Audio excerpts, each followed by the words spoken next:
ከለታት ግማሽ ቀን አሌክስ አብርሃም መስከረም 2013 ሽንቁር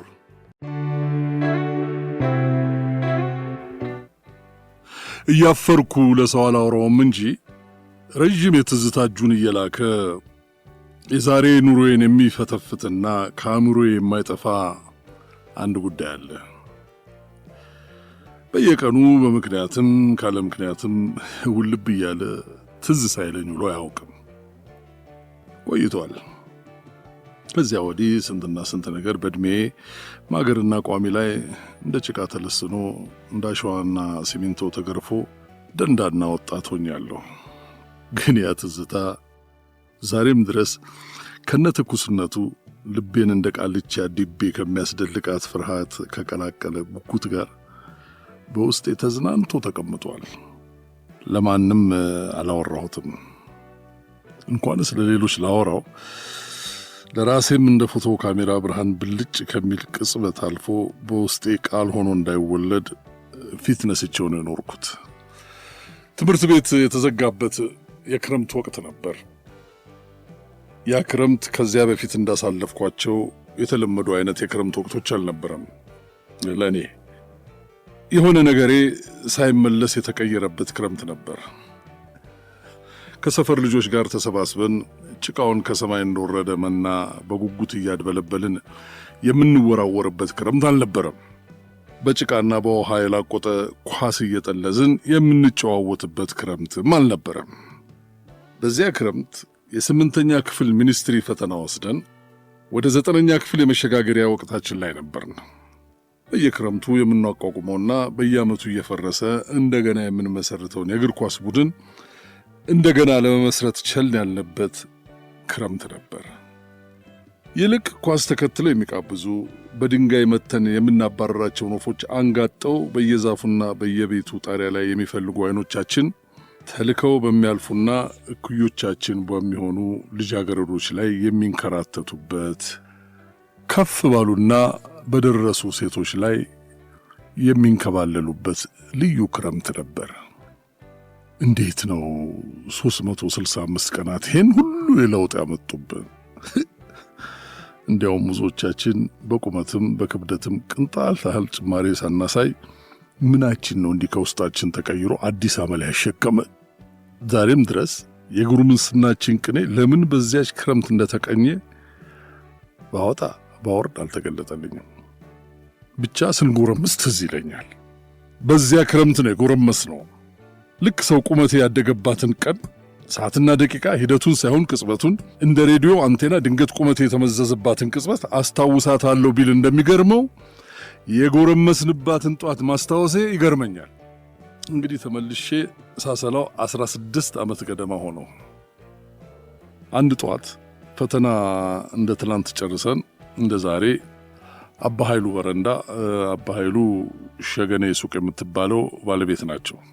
ከሱቋ ግራና ቀኝ ረጅም የግንብ ውሃ ልክ ያላት፣ አንዳንዴ ሰው እንዳይቀመጥባት የተቃጠለ ጥቁር ነዳጅ የሚፈስባት ድድ ማስጫ ነገር። 5 የምንሆን የሰፈር ልጆች አዲስ ምልምል ጎረምሶች ተቀምጠናል። አላፊ አግዳሚውን እየቃኘን ነበር። የዚያኑ ቀን ገና አይናችን በተአምር የበራልን ይመስል ሁሉን ነገር፣ በተለይ ግን ሁሉን ሴት፣ በተለይ ሁሉን ወጣት ሴት በጉጉት እንመለከታለን። እኛ ትምህርት ቤት ታጉረን ስንውል ምን መድኃኒት ቢረጩባቸው ነው ሴቶች ሁሉ እንዲያማሩት ሳንል አልቀረንም። በ365 ቀናት ምን የሚሉት ኬሚስትሪ በሰውነታቸው ውስጥ ቢቀናበር ነው ቅልቦች ሲጫወቱ የነበሩ የሰፈራችን ሴቶች እንዲህ ሙሉ ሴት ሆነው አረማመዳቸው ተቀይሮ ሽንጣቸው የሚመዘዘው፣ ጡቶቻቸው ከፊት ቀድሞ እየተንሳፈፉ አየር የሚያነፈንፉት?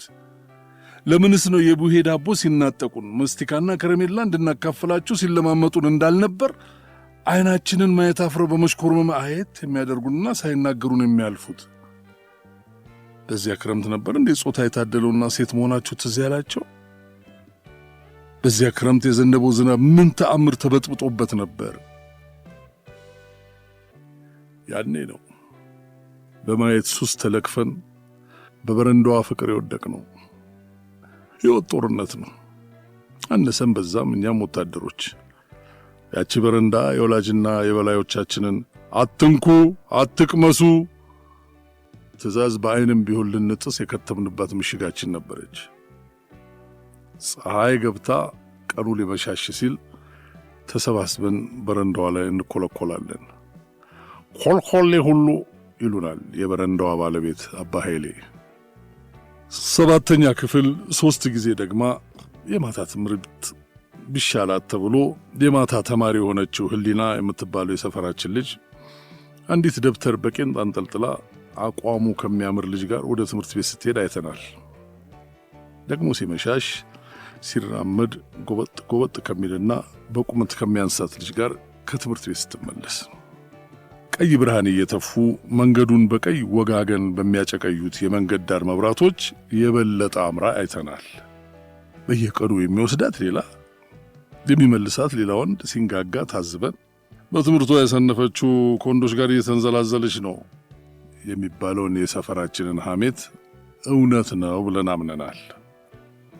ደግሞ ሰሎሜ የምትባል ቆንጆ ቀይ ሴትዮ ከሰፈራችን ነዋሪ ሁሉ ብቸኛ መንግስት ስራ ያላትና ጉልበቷ ላይ የሚቆም ጉርድ ቀሚስ የምትለብስ ባለትዳር ሴት ከባሏ አስታጥቄ ጋር ከስራ ሲመለሱ የዕለት ትዕይንታችን የዘውትር ግብአት ነበሩ። ሁሉ ጊዜ በፌስታል የሆነ ነገር አንጠልጥሎ ነበር ወደ ቤት የሚገቡት። ፍቅረኛሞች ከባለትዳሮች የሚለዩት ወደ ቤት ሲገቡ አንዳች ነገር በማንጠልጠል ሳይሆን አይቀርም። ለኔ ግን የዘውትር የዓይኖቼ ረሃብ አንዲት ሴት ነበረች። ፖሊስ ናት። ኢንስፔክተር መንበረ የምትባል። ለምን እንደሆነ እንጃ ያቺ ሴት ስታልፍ ካላየው ቋጥኝ የሚያህል ድብር ተጭኖኝ ነበር ወደ ቤት የምገባው። ደግነቱ ከሰፈራችን በላይ ከነበረው 4ኛ ፖሊስ ጣቢያ ልክ 11 ሰዓት ተኩል ሲሆን ወጣ በፈጣን እርምጃ በመንገዱ ማለፉ አይቀርም። የእግሮቿ ፍጥነት፣ ፊቷ ላይ ሁሉ ጊዜ የማይጠፋው ኮስተራነት እና ሁሉ ጊዜም ከሩቅ አይኔ ውስጥ ከምትገባበት ርቀት ጀምሮ አልፋ ከአይኔ እስከምትጠፋበት መታጠፊያ ድረስ የመንገዱን ግራ ይዛ ቀጥ ያለ መስመር ተከትላ መራመዷ ተራማጅ ቅርጽ እንጂ ሰው መሆኗን ያጠራጥረኛል። ሁሉ ጊዜ መስመሯን አለመቀየሯ ይገርመኛል። አንዳንዴ ለሕዝብ ተብሎ በተሰራው መንገድ ላይ ለእሷ ብቻ ተብሎ ለሌሎች በማይታይ ስውር ቀለም የተሰመረ የሐሳብ ሐዲድ ያለ እስኪመስለኝ እርምጃዋ ዝንፍ አይልም። ሰዎች ሰላም ሲሏት ሁሉ ጊዜ ሰላም የሚሏት ሰዎች ይሽቆጠቆጣሉ። የእርምጃዋን ፍጥነት የፊቷንም ገጽታ ሳትቀይር እጇን ብቻ በፍጥነት ከፍ አድርጋና አንገቷን ሰበር አድርጋ ታልፋለች። ታዲያ ይቺ ሴት እንደ ሰው እቤቷ ሄዳ አድራ የምትመጣ ሳይሆን እንዲሁ በዚሁ እርምጃ ይህችኑ መስመር ተከትላ ዓለም ጥግ ድረስ እየተራመደች ዙራ ጠዋት በዚሁ የምትመለስ ውደት ነገር ትመስለኝ ነበር። ኢንስፔክተር መንበረ ከብዙዎቹ ከማውቃቸው ሴቶች ረዘም ያለች የፖሊስ ጉርድ ካኪ ቀሚስ አንዳንዴም ሱሪ የምትለብስ ሁለቱም የሚያምርባት ቀጭን ወገባው ላይ ሰፊ ብርማ የብረት ዘለበት ያለው የሸራ ቀበቶ የምትታጠቅ ቀበቶ ላይ በግራ በኩል ሽጉጥ ከነማህደሩ የሚንጠለጠልበት ጸጉሯን ጠቅልላ ጀልባ የመሰለች የፖሊስ ኮፍያ ጣል የምታደርግ እድሜዋ ቢበዛ በሃያዎቹ መጨረሻ አሊያም 30 የሚሆናት ሴት ነበረች። መርማሪ ናት ይላሉ። ለምን እንደሆነ እንጃ የእግሮቿን ጥርት ያለ ጠይብነትና የፖሊስ ዩኒፎርሟን ንጽህና ስመለከት ያውም ከነማዕረጓና ከነሽጉጧ የፖሊስ ልብስ መልበሷን እያየሁ እንኳን ለእኔ ግን ነርስ ትመስለኛለች። የምትመረምረው በሽተኞችን ይመስለኛል። እሷን ማየት ነበር ሱሴ። የሁላችንም ቤተሰቦች እዚያች በረንዳ ላይ መሰባሰባችንን አይወዱትም። ሄዱና የአባ ኃይሌን በረንዳ ሙቁ እያሉ ይነጫነጩብናል። በተለይ የኔ እናት ተጎርምሶ ተሞተ፣ የማንም ዱርዬና ለመሰብሰቢያ በረንዳ ላይ መሄድን ታውብያለሁ፣ ኋላ እንዴት ነገር ሰማና ወርድ ከራሴ ትለኛለች። መልስ አልሰጣትም። ሲመሻሽ ከጓደኞቼ ጋር እዚያው ነኝ። የሱቋ ባለቤት አባ ኃይሌ አጭር ክብ የቴክሳስ ኮፍያ የሚደፉና ባለቀጭን ጥለት ነጠላ የማይለያቸው ኮስተራ ሽማግሌ ናቸው። ኮስተራ ብቻ አይደሉም፣ ነጭናጫም ጭምር ናቸው። ወርቃማ እጀታ ያላትን የምታምር ከዘራቸውን ክንዳቸው ላይ አንጠልጥሎ ሁልጊዜ አይመረኮዙባትም። የሱቋን ዙሪያ ይቃኛሉ። በተለይ ከጎረቤት ጋር የምታዋስነዋን ድንበር በጥንቃቄ ነው የሚመረምሯት። በዚሁ ድንበር ብዙ ዓመት ፍርድ ቤት ተመላልሰዋል። ጉቦ ሰጥተው ነው ያሸነፉት እንጂ ሱቅ የተሰራበት ግማሽ ቦታ ጭምር የቅመም ሻጩ ጎረቤታቸው የጋሽ ውበቱ ድንበር ነበር እየተባለ ይታማል። አረ በሕግ አምላክ ወዲያ ሄዱልኝ እናንተ ልጆች! በሩ ላይ ተኮልኩላችሁ ገበያተኛው ቤት በኩል አልፎ ይገበያይ ይላሉ። ድምፃቸው ከዚያች አጭር ሰውነት የሚወጣ አይመስልም። አስገምጋሚ ነው። ላይናቸው አይወዱንም። ወዲያው ከፊታቸው ዞርንና በቀጣዩ ቀን ግን እዚያው ነን። በረንዳቸው ላይ መቀመጣችንን እንደማይወዱት እናውቃለን። እንዲያውም በየጊዜው የተቃጠለ ነዳጅ ከጋራዥ እያስመጡ ግንቡ ላይ ያፈሱበታል። ግን ምን ዋጋ አለው? መቀመጡ ይቀራል እንጂ እዚያው ቆመን የዕለት ሱሳችንን ማድረሳችን አይቀርም። ዛሬም ድረስ ሱቁ ፈርሶ ትልቅ ሕንፃ ተሰርቶበት ከሕንፃው መስተዋቶችና መግቢያው ላይ ከሚኮለኮሉት የሀብታም መኪኖች ይልቅ ያቺ ጉርምስናችን ተወልዳ እትብቷ የተቀበረበት ነዳጅ ያጠቆራት በረንዳ ገዝፋ ትታወሰኛለች። ዛሬ ወደ ሕንፃው ጎራ ከሚሉ በመዋቢያና በውድ ልብሶች ከተሽከረከሩ ሀብታምና ውብ ሴቶች ይልቅ ያኔ የሻይ ቅጠልና ቡና ሊገዙ ከመንደሮች ውስጥ ወደ ሸገኔ ሱቅ ብቅ የሚሉ የተፈጥሮ ለዛቸው ከዕድሜ ትኩሳታቸው ጋር ከሩቅ የሚጣራ ወጣት ሴቶች ትዝ ይሉኛል። መቼስ ለትዝታ ሩቅ የሚባል ለመድረስ ከፈለጉም ቅርብ የሚባል ቦታ የለም። አንድ ምሽት እንደ ልማዳችን አባ ኃይሌ በረንዳ ላይ ተኮልኩለን የባጤ ቆጡን እናወራለን። እያወራን የሌሎቹን እንጃ፣ እኔ ግን በዓይኔ ኢንስፔክተር መንበረን እጠብቃለሁ። ቀኑን ሙሉ የክረምት የማይመስል ኃይለኛ ፀሐይ ወጥቶ ስለነበር የተቀመጥንበት ግንብ እንደ ወትሮ አይቀዘቅዝም። የበረንዳው ውሃ ልክ ከሰዓት በኋላ የማታ ፀሐይ ሲቀጠቅጠው ስለሚውል ሁልጊዜም ለሰስ ያለ ሙቀት ነበረው። እሱ ቢሆናል አንዱ ምቾታችን። የምናወራውን እንጃ ብቻ የሞቀ ወሬ ላይ ነበርን። ድንገት እዚያው አጠገባችን የአንዲት ሴት ውታ አካባቢውን አደበላለቀው። ተዘረፍኩ፣ ጉዶንኩ፣ ሌባ ሌባ ሌባ ሌባ! የባህል ቀሚስ የለበሱ ወፍራም ሴት ነበሩ። ከዛ ወፍራም ሰውነት እንደዛ ጆሮ የሚወጋ ቀጭን ድምፅ መውጣቱ ይገርማል። ደግሞ እሪታቸው መርዘሙ እልልታ ነበር የሚመስለው። ሰው የሚጮሁትን ሴትዮ ከቦ በጥያቄ ያጣድፋቸው ገባ። ምንድን ነው? ሌባውን አይተሸዋል?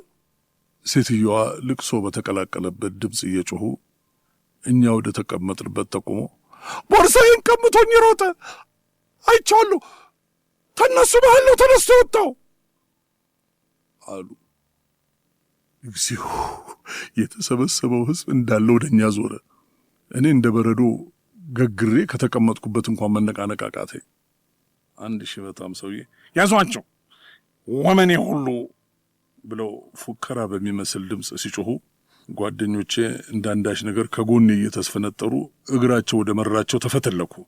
አንዱ ጓደኛችን እንዲያውም መንገዱን አቋርጦ ሲሮጥ እየተግለበለበ የሚያልፍ ታክሲ ሊገጨው ለጥቂት ተረፈ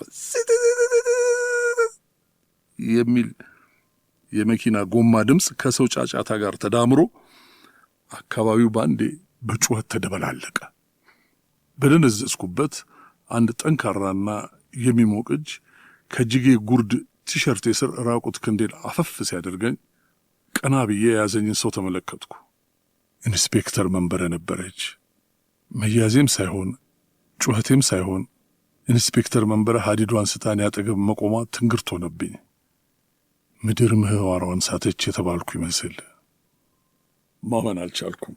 ከዚያች ቀን በፊት እንኳን መታሰር የታሰረ ሰው ለመጠየቅ ፖሊስ ጣቢያ ደጅ ረግጬ አላውቅም ነበረ። ኢንስፔክተር መንበረ ክንዴን አጥብቃ እንደያዘችኝ ከሰፈራችን አለፍ ብሎ ወደሚገኘው 4ኛ ፖሊስ ጣቢያ ስትወስደኝ ዙሬ እንኳን ላይ አትፈራሁ። አቀርቅሬ ተራ በተራ በፍጥነት በአስፋልት መንገዱ ላይ የሚያርፉትን ተወልውሎ የሚያንጸባርቁ ጉርድ ጥቁር ቆዳ ጫማዎቿን እያየሁ ከጎኗ ሱክ ሱክ እላለሁ። በሰፊው ነው የምትራመደው። ፖሊስ ጣቢያው የተመሰረተው አንድ ሲያዩት የሚጨንቅ ሙሉን ከድንጋይና ከሰፋፊ ጣውላ የተሰራ የድሮ ቤት ውስጥ ነበር። የአንድ ቀኛዝማች ይሁን ግራዝማች መኖሪያ ቤት የነበረና በደርግ ዘመን የተወረሰ ነው ይባላል። ሰውየው ይህን ቤት ተወረስኩ ብለው በደም ግፊት ይሁን በልብ ድካም እንደሞቱ ይነገራል። የልብ ምቴን ሳዳምጥ ይሄ ገፊ ቤት እኔንም እንደ ባለቤቱ ሊደፋኝ ይሆን ብዬ ሰጋው። ከእርጅናው ብዛት የተነሳ የወለሉ ንጣፍ ጣውላ ሲረግጡት እሪታው ሌላ ሰፈር ድረስ የሚሰማ ይመስላል። ኢንስፔክተር መንበረ አንድም ቃል ሳትናገር ክንዴን እንደያዘችኝ ነበር ከኋላ ከናጀበኝ የህዝብ አጀብ ፖሊስ ጣቢያ ደረስነው። በሩ ላይ ስንደርስ ቀጥ ብሎ ቆሞ ሰላምታ ለሰጣት ፖሊስ አስገባቸው አለችው። እሺ አስገባቸዋለሁ ኢንስፔክተር አለ። ድምፁ ስልል ያለና አስፈሪ ነው። እሺ ወደ ሲኦል ወረውራቸዋለሁ የሚል የሲኦል በር ጠባቂ ነበር የሚመስለው። እኔ ግን አስገባቸው ብዬ ዞር ስል ለካስ ብቻዬን አልነበርኩም። እስከ አድማስ የሚባል የሰፈር ልጅም ተይዟል። ፖሊሱ ከኢንስፔክተር መንበረ ተቀብሎ ከሷም በጠበቅ አያያዝ ክንዳችንን ጨምድዶ እያመናጨቀ በሚንቋቋው አሮጌ ጣውላ ደረጃ ቁልቁል ወሰደና ከዋናው ቤት ስር ያለ ሰፊ ክፍል ውስጥ ገፋ አድርጎ አስገብቶ ከውጭ ቆለፈብን። ይሄ ክፍል እኒያ በደም ግፊት የሞቱ ሰውዬ ሲያሰሩት ለአንዳንድ ዕቃ ማስቀመጫ ብሎ ሳይሆን አይቀርም። ጣሪያው በጣም ቅርብ ነው። እጄን ብዘረጋና ትንሽ ዘለል ብል እነካዋለሁ። እንግዲህ የታሰርንበት ክፍል ጣሪያ የዋናው ቤት የጣውላ ወለል ነው። ሰዎች ከበላያችን ሲረማመዱ የሚከነክን ልም አቧራ ይራገፍብናል። ከታሰርንበት ክፍል በውጭ በኩል በር ላይ የተሰቀለው ፍሎረሰንት መብራት ነጭ ብርሃን ከበሩ በላይ ባለው ክፍተት ገብቶ ቤቱን በለስላሳ ብርሃን በከፊል መልቶታል። ነጭ ብርሃን ከበሩ በላይ ባለው ክፍተት ገብቶ ቤቱን በለስላሳ ብርሃን በከፊል ሞልቶታል። ብርሃኑ ከበላያችን ባለው የጣውላ ክፍተት ሽቅብ አልፎ ከላይ የሚራመዱትን ሰዎች ያሳያል። ብዙም ሳይቆይ ከፖሊስ ጣቢያው ውጪ በግምት በሩ አካባቢ ካለው መተላለፊያ ይመስለኛል የእናቴንና ተከትሏት የመጡ ጎረቤቶቻችንን የተደበላለቀ ድምፅ ተሰማኝ። ነቃ አልኩ። ይረጋጉ ማዘር። ኢንስፔክተር መንበረ ናት። እንዴት ነው የምረጋጋው? ልጄን እንደ ወንጀለኛ እያዳፋችሁ ስታመጡት ከቤት ወጥቶ የማያውቅ ልጅ በድንጋጤ ግጥም ብሎስ እንደሆን እንዴት ነው የምረጋጋው? ልጄን አፈር ልብላ ትላለች እናቴ። ሙቼ ከመቃብሬ ውስጥ ሆኜ የማዳምጣት መሰለኝ። እንደዚያ እንግዲህ ንዝንዝ ጀመረችኝ ብዬ የሚሸሸው ድምጿ ብዙ ዓመታት እንደ ተራራቀ ሰው ናፈቀኝ። ከበላይ ጣውላው በበርካታ ሰዎች እግር ሲረገጥና ሲያንሳጥጥ የአገር አቧራ እንደ ዝናብ ሲዘንብ ይሰማኛል። የጣውላው ይህን ያህል መንጓተትና ሲታ የመንደሩን ሰው ከላይ የሚጨፍር ነበር ያስመሰለው። ችግር የለም ማዘር፣ ጉዳዩን አጣርተን እንለቃቸዋለን ትላለች ኢንስፔክተር መንበረ። ይመስለኛል ኢንስፔክተር መንበረ እናቴን ጨምሮ ሁሉንም ሰዎች ወደ ውጭ እንዲወጡ አድርጋ ተመልሳ ከአንድ ፖሊስ ጋር ዝቅ ባለ ድምፅ የሆነ ነገር ማውራት ጀመረች። የምትለውን መስማት አልቻልኩም። ለማዳመጥ ጓጉቼ ከበላይ ወዳለው የጣውላ ሽንቁር ጠጋ ብዬ ቆምኩና ሽቅብ በሽንቁሩ ዓይኔን ሰደድኩ። ፈጽሞ ያላሰብኩት ነገር ነበር የጠበቀኝ። የኢንስፔክተር መንበረ ጥርት ያሉ ጠይም እግሮች እስከ ታፋዋ ጥግ ከበላይ ቆሟል። ያንን የካኪ ቀሚስ በስሱ ባለፈው የፖሊስ ጣቢያው ፍሎረሰንት መብራት ደግሞም ከታች እኛ ከታሰርንበት ሽቅብ ባለፈ ቀጭን ብርሃን ኪነታዊ ቅንብር ጠይም እግሮቿ ከጉርድ ወታደራዊ ቆዳ ጫማዋ ጀምሮ ጉልበቷን አልፎ ታፋዋ ብሎም የውስጥ ሱሪዋ ድረስ ቁልጭ ብሎ ይታያሉ። አንድ እግሯ ከጉልበቷ ትንሽ አጠፍ ብሏል።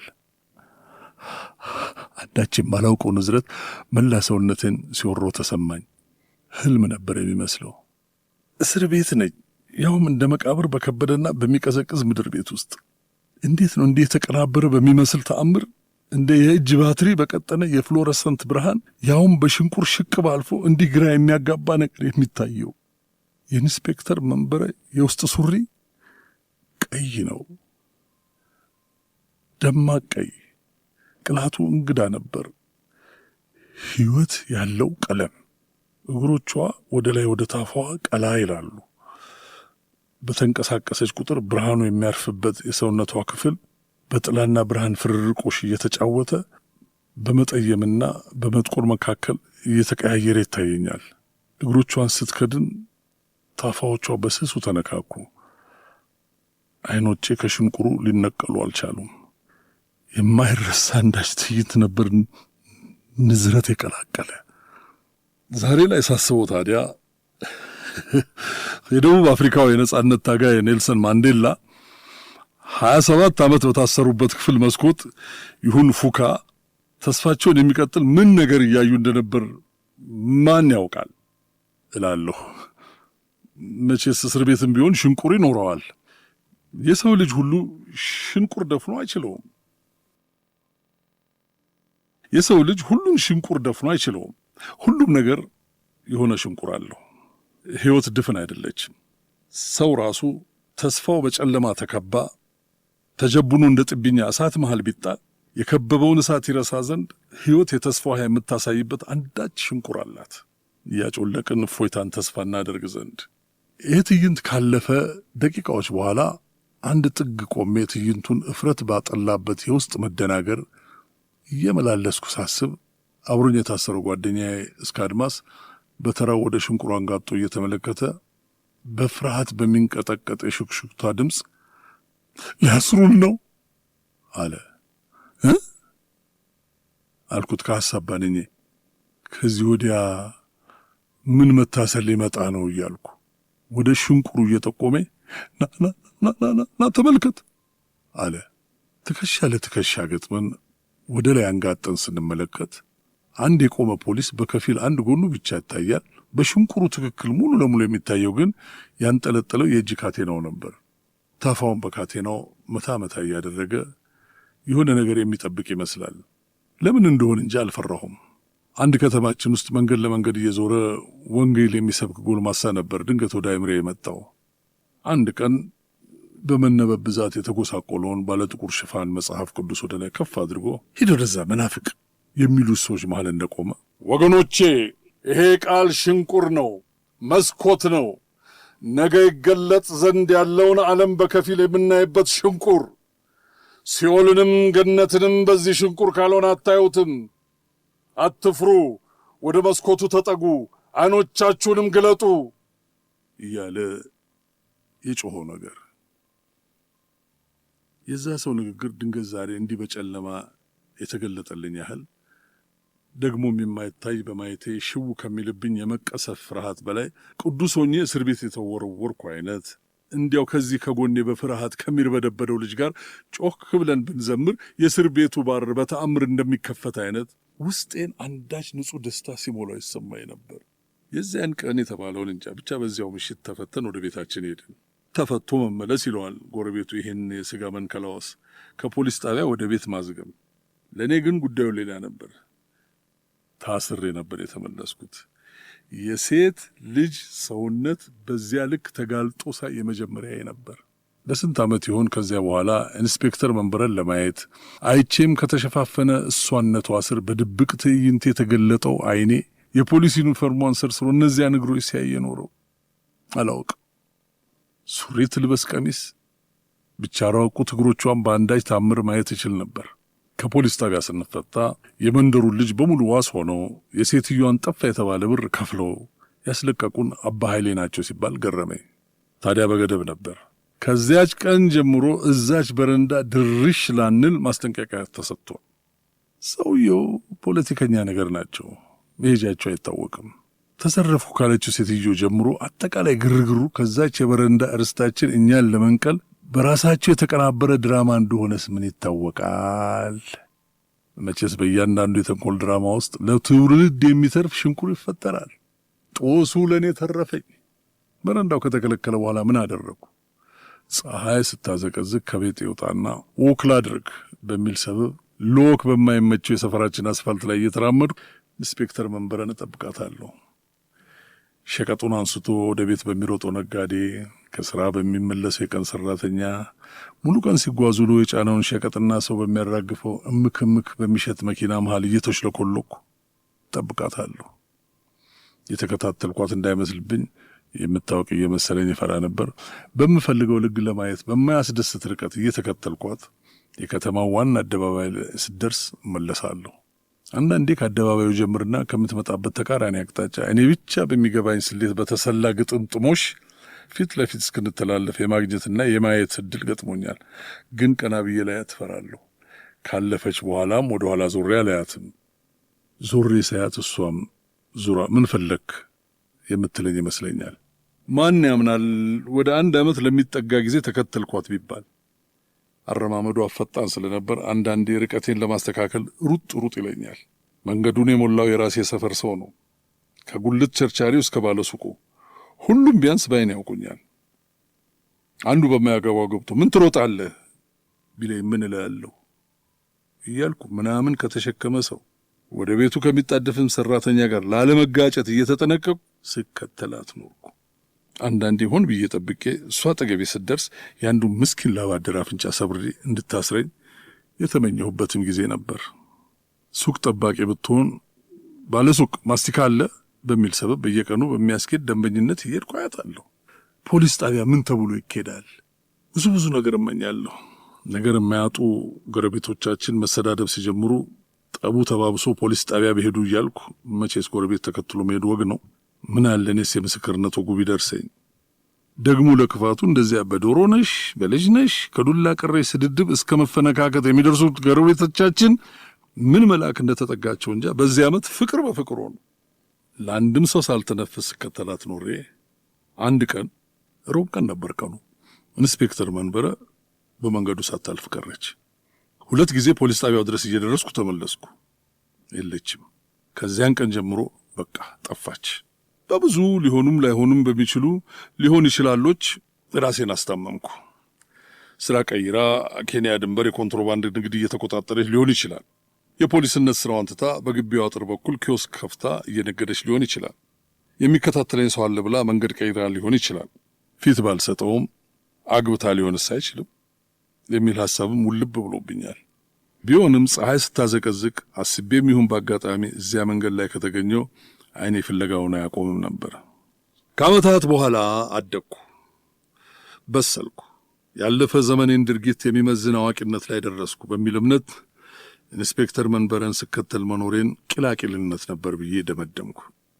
ትልቁ እኔ ትንሹን እኔ ለሠራው የቂል ሥራ ገሰጹ። ተራ የልጅነት ቂላቂልነት ግን ቂላቂልነቴ በብልጣብልጥ ግሳጼው ውስጥ ተዳፍኖ በሕይወት እንደነበር የገባኝ ወዲያው ነበር። አንድ ቅዳሜ ቀን እንጃ ወዴት እየሄድኩ እንደነበረ ብዙ ጊዜ ታክሲ የምጠቀመው አክስቴ ቤት ስሄድ ስለሆነ ወደዚያ እየሄድኩ ሳይሆን አይቀርም። ከተሳፈርኩባት ታክሲ ውስጥ አንዲት ወጣት ልጅ ልትወርድ ባጎነበሰችባት ቅጽበት ከጠይም ገላዋ ጋር የተጣበቀ ቀይ የውስጥ ልብሷ ክፈፍ ውሃ ሰማያዊ ጂንስ ሱሪዋን አልፎ ብቅ አለና ጠፋ።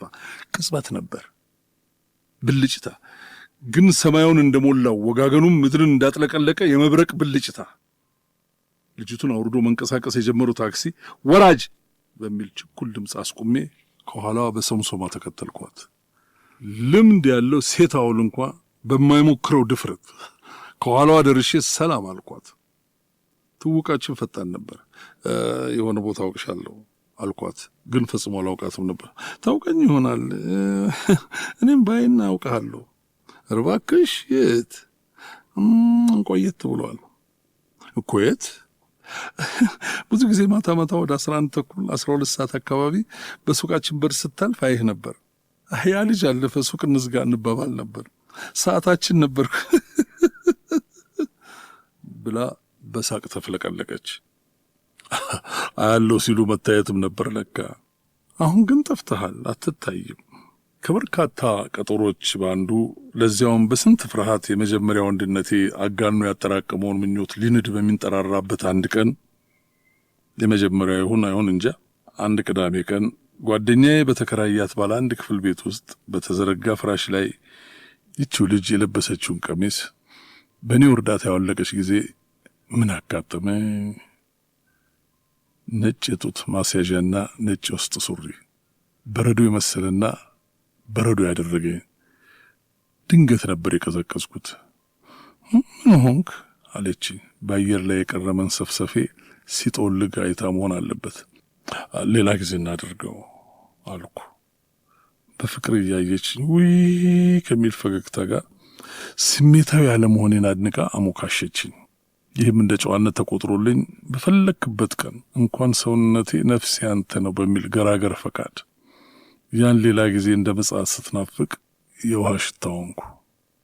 በሌላ ቀን ቀይ የውስጥ ሱሪ ለብሰሽ ተመለሽ አይባል ነገር። ይባልም ከሆነ ጀማሪ ነኝነቴ ልምድ አንሶት ይሆናል። ስሜታችንም ሙሉን ሳይሆን እንዲሁ በጨረፍታ ራሳችንን ቀንጭበን የምንሰጥበት ሽንቁር አለሁ። እንደዚያ ሳይሆን አይቀርም ከዚያ ልጅ ጋር የጀመርነው ነገር ሙሉ በሙሉ መስጠት ሳይሆን በሽንቁር ነበር። በሽንቁር የሚገባ ነፋስ ምንነቱ እንኳን ሳናውቀው እንዲህ የለመለመ አእምሮትን ሲያደርቅ ከመሬት ተነስቶ ቶኝ የሚል ክስ እንደ ትልቅ በደል ይቆጠራል። ሌላ ቀን ሌላ ሴት እንዲሁ በወጣትነት ሰላይ አይኖች ስመኛትና ስከታተላት የኖርኩ በሰፈር ሰርግ ላይ ተገናኘን። ምን ለብሳ? ሙሉ ቀይ የራት ልብስ።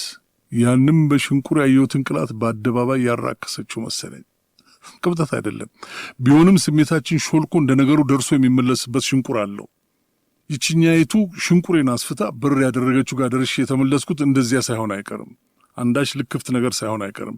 ከቀይ የውስጥ ሱሪ ጋር የተቋጠረ አንዳች የልብ ምት ነገር አለ። አንዲት የመንደራችን አሮጊት ለሴት ልጃቸው የተመኙት ወንደላጤ ተከራያቸው አንዲት የገጠር ሴት ሲያገባ ተበሳይቶ ሙታንቲው ላይ ያስደግማበት ነው አሉ ይሉ ነበር። ያን ያስቀኝ ነበር። አሁን ግን ይቺ ኢንስፔክተር መንበር የራሷ ሙታንቲ ላይ ያስደግማበት ይሆን እንዴ እስክል ግራ ያጋባኛል። ግን ማን ሊያው ብላ እዛ ላይ ታስደግማለች? ካስደገመች ሀገር የሚያዩት ከሻው ላይ ያለ ማረጓ ላይ ከወገቧ የሚሻት ሽጉጧ ላይ አይሻልም ነበር? እንዲህና እንዲህ አስባለሁ።